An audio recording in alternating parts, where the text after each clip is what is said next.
थी। इस फिल्म की कहानी एक जंग से शुरू होती है जहाँ बहुत से गॉर्गियो के सिपाही अपने घोड़ों पर एक डायरेक्शन की तरफ बढ़ रहे होते हैं, जबकि दूसरी तरफ टैजोंग के सिपाही फुली आर्म्ड होते हैं और उनके आने पर अपने तीर कमानों से छोड़ देते हैं। कुछ हमला करने वाले सिपाही अपने घोड़ों से गिर जाते हैं, जबकि दूसरे तेजी से आगे बढ़ना जारी रखते हैं। अब टैजोंग के सिपाही शील्ड्स लिए खड़े होते हैं और वो गॉर्गियो के सोल्जर्स को मारना शुरू कर देते हैं। टैंक आर्मी का पर्पस एनसी फोर्ट्रेस को टेक ओवर करना होता है। इसी तरह वहाँ गॉर्गियो का एक सोल्जर आवाज लगाता है कि हमारा खात्मा हो जाएगा, हमें लाजमी वापस चले जाना चाहिए। और कुछ ही देर में रिट्रीट फ्लैग दिखाया जाता है और इस सीन में एक नया किरदार सामने आता है जिसका नाम सैमुअल होता है। एक जगह ये दिखाया जाता है कि टैजोंग खड़ा है और वहाँ वो एक बैठी लड़की के बारे में पूछता है। उस पर इसका सोल्जर कहता है कि इस लड़की के बारे में कहा जाता है कि ये लॉर्ड्स के विजन्स को देख सकती है। इस लड़की के पास गॉर्गियो के बादशाह जमोंग की तीर का कमान होता है और वो इसको विक्ट्री की अलामत के तौर पर जंग से लेकर आई होती है। एम्परर टैजोंग तीर चलाने की कोशिश करता है और लेकिन इसका सोल्जर बताता है कि इसको कोई वील्ड नहीं कर सकता। इसके बाद जनरल योन सैमुअल को कैडेट यूनिट का हेड बना देता है और इसको कहता है कि तुम लॉयल हो। फिर इसको बताता है और इसको एक रिस्पॉन्सिबिलिटी देता है और इसको कहता है कि तुम फोर्ट्रेस की तरफ जाओगे और उसको हासिल करोगे और तुम यांग का कत्ल कर दोगे। इस पर उसे एक तलवार दी जाती है। सैमुअल कहता है कि मैं अपनी जिंदगी की कसम खाता हूँ कि ये आपका मिशन पूरा करूंगा। इस तरह नेक्स्ट सीन में सैमुअल कुछ सोल्जर के साथ एक फील्ड में पहुंचता है। वहाँ कुछ लोगों की एक कार्ट निकलवाने में मदद भी करता है। सैमुअल पूछता है उन लोगों से, क्या तुम एनसी हो? मैं कमांडर से मिलना चाहता हूँ। इस पर वो आदमी बताता है कि मैं कमांडर हूँ और मेरा नाम यांग है। कमांडर यांग का साथी कहता है कि मैंने सुना है कि टैजोंग ने स्पाइस को भेजा है जो हमारी जुबान बोल सकते हैं।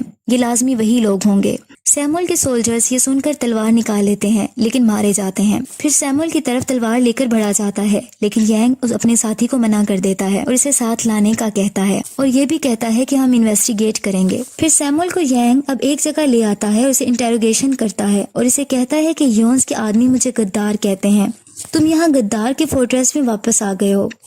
और सैमुअल बताता है कि दुश्मन मेरा पीछा कर रहे हैं, मैं अगर इसे पसंद करूं या ना करूं, एनसी मेरा घर है। इतने देर में एक आदमी आ जाता है और सैमुअल को वेलकम करता है क्योंकि जो सैमुअल होता है वो क्लैन का आखिरी रह जाने वाला मेंबर होता है। फिर सैमुअल अकेला तलवार लिए खड़ा होता है जो इसे यांग को मारने के लिए दी होती है। फिर सैमुअल देखता है कि कमांडर एक गरीब आदमी के घर जाकर एक छोटे बच्चे को उठाए हुए होता है। वो फैमिली इसका शेबी होम आने का थैंक्स बोलती है और इस पर यांग कहता है कि ये बेबी एनसी में पैदा हुआ है, ऐसा नहीं हो सकता कि मैं ना आऊं। सैमुअल हैरान हो जाता है कि ये कमांडर यांग की अपने लोगों के लिए हमदर्दी और उनकी हेल्प देखकर, क्योंकि कमांडर यांग अपने रियाया का बहुत ज्यादा ख्याल रखता है। फिर यांग को एक फील्ड में दिखाया जाता है कुछ सोल्जर्स के साथ, उनको रस्सी खींचने में मदद कर रहा होता है। फिर कुछ देर में सायरन बजने लगता है और यांग और इसके सब सिपाही सैमुअल के साथ उस तरफ चले जाते हैं। वो देखते हैं कि दूसरी तरफ कुछ सोल्जर्स आते हैं। कमांडर यांग कहता है कि ये फोर्ट्रेस को स्काउट करने आए हैं, ये रेकन यूनिट है। अगर ये यहाँ है तो टैजोंग दूर नहीं है, वो जल्द ही यहाँ इस कैपिटल को लेने के लिए पहुँच जाएगा। और वो सबको गेट रेडी बोलता है और ये कहता है कि टैंक एम्परर जल्द ही आ जाएगा। अंदर रूम में कमांडर यांग सैमुअल को जगह दिखाने का कहता है। सैमुअल दिखा देता है और इस पर यांग कहता है कि तुम मेरी बियर्ड को इससे ट्रिम करो। और हर आदमी की, हर सोल्जर की बियर्ड जंग से पहले ट्रिम होना लाजमी होती है। सैमुअल जब ट्रिम करने लगता है तो इसका डैगर इसकी यांग की गर्दन पर होता है। अगर वो चाहता तो वो उसको मार सकता था लेकिन वो उसको नहीं मारता। फिर दोबारा से सायरन बजने लगता है और सब चले जाते हैं। अब सब एक मैदान में जंग के लिए तैयार होते हैं। वहाँ लेडी सोल्जर्स भी होती हैं जिसमें एक का नाम बेका होता है। कमांडर यांग अपने सोल्जर्स के साथ आगे बढ़ता है और देखता है कि ऑपोजिट साइड्स पे बहुत सी लार्जेस्ट सोल्जर्स रेड फ्लैग्स उठाए हुए होते हैं। यांग सबको कहता है, जब लोग सुने कि टैंक आर्मी आगे बढ़ रही है तो मुझसे पूछना कि तुम्हें क्या करना है। मैंने बताया है कि हम फाइट करेंगे। मैंने कभी रिट्रीट करना नहीं सीखा और ना ही मैंने कभी झुकना सीखा है, बल्कि मैंने सीखा है तुम्हें हमेशा फाइट करनी है जब भी जरूरत पड़े। अगर तुम्हारी कोई बनाई हुई चीज को, चेरिश की हुई चीज को बर्बाद करने की कोशिश करे तो तुम्हें अपनी जान खतरे में डाल देनी है और यही लम्हा होता है और तुम्हें पीछे नहीं हटना। इन एनसी के लोगों को देखो, ये वो हैं जिन्हें हमने चेरिश किया है और हम इनकी हिफाजत करेंगे। फिर सब सोल्जर्स बैटल की आवाज लगाते हैं और तैयार हो जाते हैं जंग के लिए। दूसरी तरफ खड़ा टैजोंग कहता है, कमांडर यांग है जिसका मुझे खात्मा करना है और इसकी कोशिशें सारी बेकार हैं। इस पर इसका सोल्जर कहता है कि टैजोंग ऐसा है कि इसने जिस फोर्ट्रेस पर नजर डाली है वो इसने उसको ढेर कर दिया है। टैजोंग सब सोल्जर्स को कहता है कि एनसी की प्रॉपर्टीज को तुमने ले लेना है और इनके बच्चों को अपना गुलाम बना लेना है। जंग शुरू हो जाती है। बड़े पत्थरों से इन पर अटैक किया जाता है जिससे बहुत ज्यादा डिस्ट्रक्शन होती है। यांग सैमुअल की जान बचाता है एक बड़े अटैक से। टेजोंग वहाँ बैठा ये सब कुछ देख रहा होता है और वो ये देख रहा होता है कि यांग की एनएनसी की दीवार नहीं गिर रही होती। फिर वो सब सोल्जर्स को कमांड करता है कि वो दीवार पर चढ़ जाएं और सोल्जर को फॉरवर्ड कमांड दी जाती है। दूसरी साइड पर यांग अपने सिपाहियों को फायर करने का कमांड करता है। मुखालिफ सोल्जर मुसलसल आगे बढ़ते रहते हैं दीवार पर चढ़ने के लिए और दीवार पर लेडर लगा देते हैं। वो लोग नंबरिंग में बहुत ज्यादा होते हैं, लेकिन यांग भी अपने आप को डिफेंड करने में प्रॉपर कोशिश कर रहा होता है और इन पर पत्थर गिराए जाते हैं ताकि वो दीवार पर ना चढ़ सके। इस तरह ये कमांड देता है डिप्लॉय वुल्फ टीथ स्ट्राइकर। इस तरीके से इन्हें रोका जाता है, लेकिन अब दूसरी तरफ भी वो लेडर लगाकर चढ़ने की मुसलसल कोशिशें करते रहते हैं। टेजोंग अब गेट की तरफ अटैक एंड ब्रेक डाउन की आवाज लगाता है ताकि इसके सोल्जर्स उसकी तरफ बढ़ें। फिर वो फोर्ट्रेस में काफी सोल्जर ऑपोजिट साइड से आ जाते हैं और फाइट जारी रहती है। यांग कैप्टन और बेका को कमांड देता है कि वो अटैक करें और क्योंकि उनके अटैक करने का टाइम आ जाता है, बेका अपने सोल्जर के साथ सबको मार डालती है और टेजोंग की दीवार से लगाई हुई लेडर को गिरा दिया जाता है। लेकिन टेजोंग के सिपाही गेट तोड़ने में दौड़ना जारी रखते हैं और आखिर गेट खुल जाता है और वो अंदर आ जाते हैं। लेकिन इनको रोकने के लिए यांग ने एक रेलिंग जो कि पहले ही प्लान होती है सेट किया होता है ताकि वो रुक जाएं। सैमुअल सब देख रहा होता है और यांग के साथ रहता है। अब यांग कमांड देता है क्लोज ऑर्डर फॉर्मेशन। बहुत ही डिस्ट्रक्टिव बैटल होती है। कमांडर यांग बहादुरी से इन्हें फोर्ट्रेस से भगा देता है और टेजोंग रिट्रीट ऑर्डर दे देता है। कमांडर यांग के सोल्जर विक्ट्री की बुलंद आवाज लगाते हैं और जीत जाते हैं कि सायरन दोबारा बजने लगता है और तमाम सोल्जर सैमुअल के साथ आगे बढ़ जाते हैं। यांग बहुत बहादुरी से एक्टिवली जंग करता रहता है क्योंकि वहाँ दोबारा अटैक शुरू हो जाता है रात के वक्त और हर जगह फायर ही फायर होती है। अचानक से कमांडर को तलवार लग जाती है और कमांडर यांग नीचे गिर जाता है, जबकि ऑपोजिट टेजोंग का सोल्जर इसको मारने के लिए आता है कि सैमुअल पीछे से आकर उसको मर्डर कर देता है। यांग हैरानगी से इसे देखता है कि जो मेरी जान लेने आया था उसने मेरी जान बचा दी। कमांडर यांग जख्मी होता है। आखिर जब इसको होश आता है तो टेजोंग रियर की तरफ रिट्रीट कर चुके होते हैं।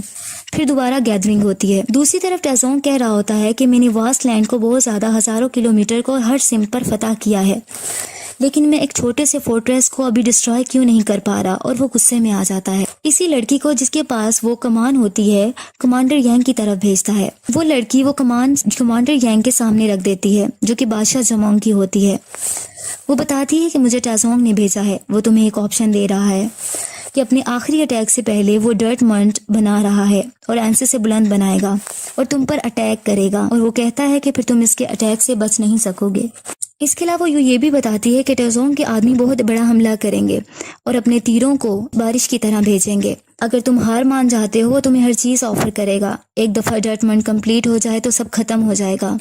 लेकिन यांग कहता है कि मैं एनसी का डिफेंड करना चाहता हूँ। टेजोंग को बताया जाता है कि प्रोग्रेस बहुत तेजी से है और 2 मंथ्स में प्रोजेक्ट को हम मुकम्मल कर लेंगे, सर्दियां आने से पहले पहले। देखने वालों की नजर में वो डर्टमंड वो हकीकत में एक बहुत बड़ा माउंटेन बना रहे होते हैं। दूसरी तरफ कमांडर यांग समझता है कि हम गद्दार हैं, जैसे कि सैमुअल इसे बताता है। सैमुअल इसे इजाजत लेता है। वो कहता है कि अगर आप मुझे इजाजत दें तो मैं जनरल योन के पास चला जाऊं। मैं आपको महसूस करता हूँ, लेकिन योन कभी अपना माइंड चेंज नहीं कर सकता। इसी तरह वो उससे ऑर्डर कहता है कि मुझे ऑर्डर दिया जाए। दूसरी तरफ कैप्टन जो कि यांग का होता है वो उसकी टेजोंग की तरफ हमला करने का कहता है उसकी कंस्ट्रक्शन के दौरान। आखिर उसको यांग से इजाजत मिल जाती है, लेकिन बहका सोल्जर कहती है कि टैंक्स HQ में जाना खुदकुशी करने जैसा है। अगर वो कैप्टन जीतेगा नहीं या वापस आ जाता है तो कोई मतलब फायदा नहीं होगा। यांग कहता है हमारे पास बस यही रास्ता है।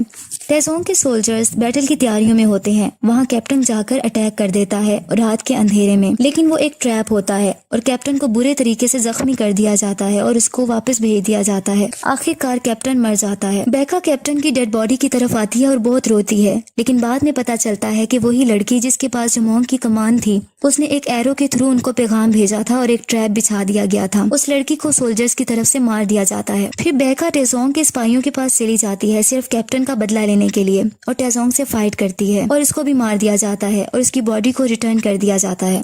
नेक्स्ट सीन में सैमुअल जनरल यून के पास चला जाता है। वो यून को कहता है कि कमांडर एनसी अपने आदमी अपनी जिंदगी के लिए लड़ रहे हैं और एनसी लोगों के लिए, और इसके अलावा ये भी बताता है कि जैसे ही मर्ड मुकम्मल हो जाएगा एनसी खतरे में आ जाएगा। यांग गद्दार नहीं है, वो गॉर्गियो का दूसरा आदमी है। जनरल योन ये सुनकर कहता है कि क्या तुम्हें मैंने इसलिए भेजा था ताकि तुम मेरे ऑर्डर्स को फॉलो ना करो, और मैंने तुम्हें आंसी इसलिए नहीं भेजा था तो कि तुम ये इल्फाज बोलो। इसके बाद वो अपनी स्वॉर्ड इसकी गर्दन पर रख देता है। इसके बाद सैमुअल उसको समझाता है कि यांग इस मुल्क का शहरी है, इसको गद्दार कहा जाता है, लेकिन फिर भी वो एनसी के लोग इसके लिए फाइट करना चाहते हैं। वो इससे जनरल यॉन से रिक्वेस्ट करता है कि एनसी की हेल्प की जाए और उसे बचा लिया जाए। उसी तरफ कमांडर यांग अपने सिपाहियों के साथ बहुत सारी प्लानिंग कर रहे होते हैं। जैसे कि कमांडर यांग के सिपाही कहते हैं कि यहाँ की सॉइल में बहुत से पीपल्स हैं, वो दूसरे टाइप में सही मिक्स नहीं हो सकती। अगर हम मंथ के अंदर डिग कर देते हैं तो वो टॉपल कर सकती है। दूसरा कहता है कि बिल्कुल सही, ये आसानी से गिर सकती है और हम गार बनाते हैं, लेकिन गार बनाना भी आसान नहीं है। इस तरह यांग कहता है कि मैं तुम सब पर ट्रस्ट करता हूँ कि ये होगा। दूसरी तरफ टेजोंग बैटल की तैयारियों में मसरूफ होता है और सिपाही मुसलसल काम करते रहते हैं और आखिर एक शानदार दीवार कायम कर देते हैं और कहते हैं कि ये वाकई ही एक शानदार व्यू है। टेजोंग अपने सोल्जर्स का काम मुकम्मल करने पर सबको फीस देता है और सबका खाने का इंतजाम करता है और ये कहता है कि एनसी को हम कल गिरा देंगे। फिर इसी तरह यांग अपने बैटल की तैयारियों में मसरूफ होता है। इसका सोल्जर बताता है कि काम मुकम्मल हो गया है टॉपल करने के लिए। इस रात बिजली बहुत तेज चमकती है और तेज बारिश होती है। यांग के सोल्जर्स कहते हैं कि ये पानी से भर जाएगा इससे पहले कि हम इसको नॉक डाउन करें। इस तरह नेक्स्ट मॉर्निंग तमाम टेजोंग के सोल्जर्स बहुत ज्यादा तादाद में एक सीक्वेंस से खड़े होते हैं, जबकि यांग के सोल्जर्स नीचे बनी हुई केव में पानी के अंदर होते हैं और वहाँ पानी खड़ा हो चुका होता है और पूछते हैं कि हमें क्या करना चाहिए। इनमें से एक कहता है कि हमें अपनी कुल्हाड़ियों से इसको चॉप कर सकते हैं। जैसी जगह इन्होंने बनाई होती है वो पानी से भर जाती है, वहां जाकर वो कॉलम्स को काटने लग जाते हैं अपनी कुल्हाड़ियों के जरिए। जंग शुरू होने लगती है जबकि यांग के सोल्जर उस केव में मुसलसल कॉलम्स को तोड़ रहे होते हैं। जैसे ही टेजोंग के सिपाही हमले के लिए इस बनी हुई जगह पर स्किलफुली आते हैं, वो गार से यांग के सोल्जर इसकी रूट्स को खत्म करने लग जाते हैं, जिससे वो बनी हुई जगह हिलने लगती है और वो बना हुआ डर्ट मंड गिरने लग जाता है। यांग के सोल्जर्स उस कार में अपनी जान की कुर्बानी दे देते हैं सिर्फ एनसी पीपल को बचाने के लिए और इस तरह टेजोंग आर्मी की जो टेजोंग की आर्मी होती है वो मंड से नीचे गिरना शुरू हो जाती है और प्लानिंग कामयाब हो जाती है। टेजोंग की आर्मी डिस्ट्रॉय हो जाती है और बहुत बड़ी डिस्ट्रक्शन होती है। अब यांग आगे बढ़ने की कमांड करता है और एनसी सोल्जर्स हमला कर देते हैं। यांग खुद भी तलवार लेकर उन पर हमला करता है और आगे बढ़ता रहता है। सब खुशी से आवाजें बुलंद करते हैं और फाइट मुसलसल होती रहती है। टेजोंग कहता है कि मुझे यांग का सर प्लेट पर रखा चाहिए, मैं नहीं रुकूंगा जबकि एनसी हमारा ना हो जाए और नॉन स्टॉप अटैक जारी रखो। अटैक्स दोनों तरफ से बराबर होते रहते हैं और इससे एरोज एक दूसरे पर गिराए जाते हैं। इवन के वॉर होते होते रात हो जाती है। अटैक्स मुसलसल जारी रहते हैं। यांग अपने सिपाहियों का हौसला बुलंद करता रहता है कि वो हिम्मत न हारे। नेक्स्ट मॉर्निंग भी ऐसा होता रहता है। अब यांग के हाथ भी बहुत ज्यादा जख्मी हो जाते हैं क्योंकि मुसलसल फाइटिंग हो रही होती है। अब यांग बादशाह जुमोंग की कमान मंगवा लेता है और अपने सोल्जर्स को लाने का कहता है, लेकिन दूसरी तरफ सोल्जर कहता है कि इसको कोई वील नहीं कर सकता। लेकिन यांग कहता है कि होली किंग जुमोंग ने इसको यूज किया था। इस पर यांग अपने लॉर्ड से मदद मांगता है और दोबारा तीर को कमान से निकालने की कोशिश करता है और कहता है कि हम इस वार को खत्म करेंगे और सबकी कुर्बानियों को जहन में लाकर तीर छोड़ना शुरू कर देता है। फिर एक लंबी खामोशी हो जाती है कि जुमोंग की कमान से निकला हुआ तीर टेजोंग की डायरेक्टली आंख में जाकर लगता है। वो एक आंख से ब्लाइंड हो जाता है। फिर यांग की पूरी आर्मी पूरी करेज के साथ इनकी तरफ बढ़ती है। टेजोंग अपनी हार कबूल कर लेता है और कहता है आई हैव लॉस्ट।